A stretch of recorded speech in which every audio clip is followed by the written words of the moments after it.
국민을 우롱하지 마시기 바랍니다. 지금 민주당은 눈에 뵈는 게 없는 것 같습니다. 입법권을 장악하더니 지금이 무슨 지리산에서 빨치산이 창궐하고 전직 대통령 잔존 세력이 군에 남아서 쿠데타라도 도모하고 있는 그런 전시 내전 상황에 해당하는 시국이라고 한 겁니까?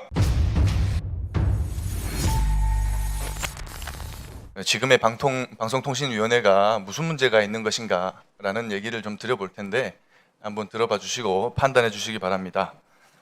상임위원 5인 구성인 합의제 기구죠. 지금의 방통위가.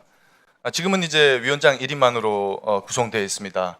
그리고 작년부터 문제가 되어 왔던 것이 2인 체제였다라는 것이죠. 합의제 우결기구가 2인만으로 주요 의제들을 의결했다. 이것이 문제다. 이거 아니겠습니까? 그런데 이 문제가 왜 발생했느냐?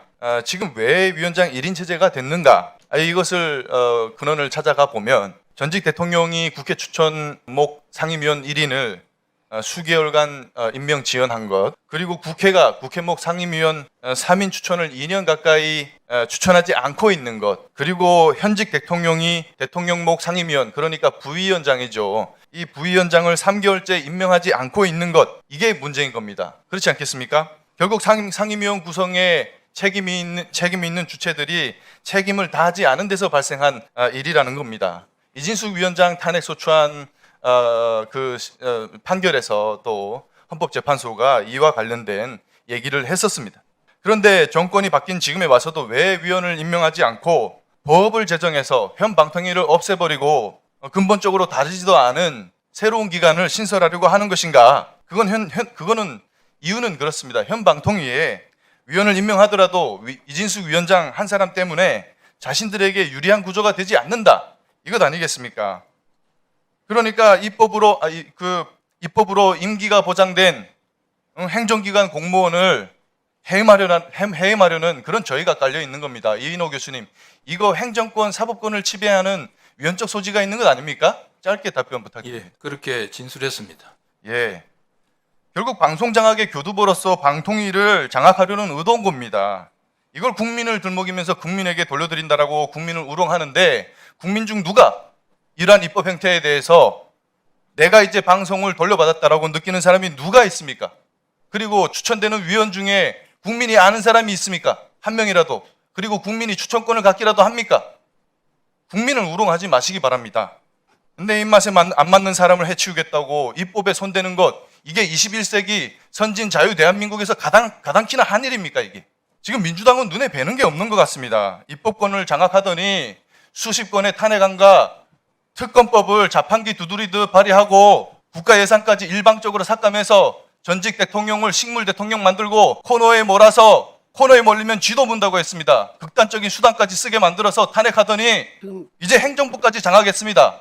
입법 행정부까지 장악했는데 뭐가 부족합니까? 뭐가 부족해서 사법권까지 독차지하겠다고 특별재판부까지 신설하겠다고 합니다. 그래서 자기들 입맛에 맞는 판결을 받아내겠다고 합니다.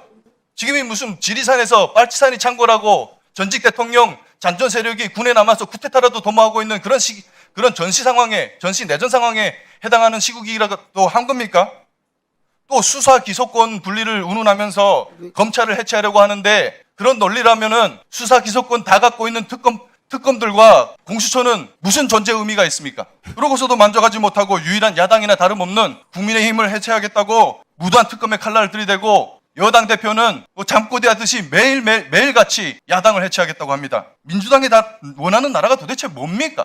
중국이나 러시아, 북한 같은 그런 나라를 원하는 겁니까? 어느 한 문학평론가가 말했습니다. 권력은 술처럼 취하게 만든다. 취할수록 더 마시듯 권력도 커지면 커질수록 더 취하게 만든다.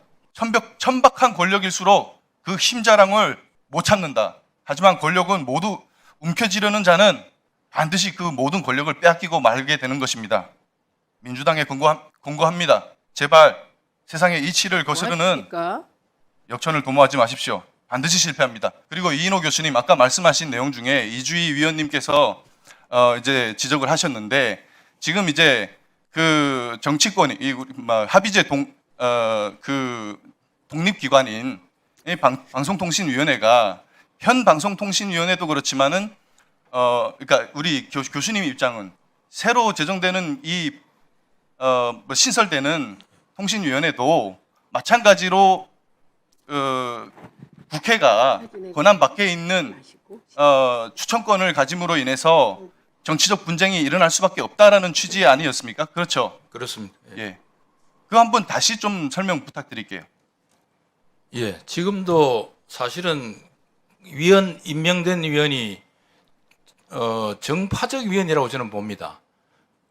대통령이 단독으로 지명하고 국회가 그것도 나눠서 또 각 당이 지명합니다. 그러면 됩니다. 우리 형식은 거치긴 합니다만은 그러면 그렇게 임명된 분은 특정 정파가 지명했기 때문에 그분의 그 정파의 뜻에 따라서 또 그런 분들을 고릅니다. 근데 저는 그것이 지금 오늘날 이 독립기관이라고 하는 방송통신위원회를 망쳐놓은 정파적으로 망쳐놓은 가장 큰 원인이라고 봅니다. 제도적 원인입니다. 그거는 정치권이 오히려 저는 만든 거라고 봅니다. 그러니까 현 방송통신위원회 체제도 정치권이 개입해서 방송통신위원회가 정치적 분쟁을 일으킬 수밖에 없는 그런 구조를 만드는 것인데 새로 지금 올라온 재정법 또한 맞습니다. 그 본질적인 문제를 그대로 가지고 있다라는 얘기가 아니겠습니까? 그렇습니다. 이 공청회를 왜 해야 됩니까? 이런 똑같은 걸 만들면서 이진숙 위원장 하나 해임하겠다는 거 아닙니까? 입법권을 휘둘러서 자기들이 가지고 있지도 않은 해임 권한이 없는 국회가 이진숙 위원장 해임하겠다고 지금 이런 법을 올린 거 아닙니까?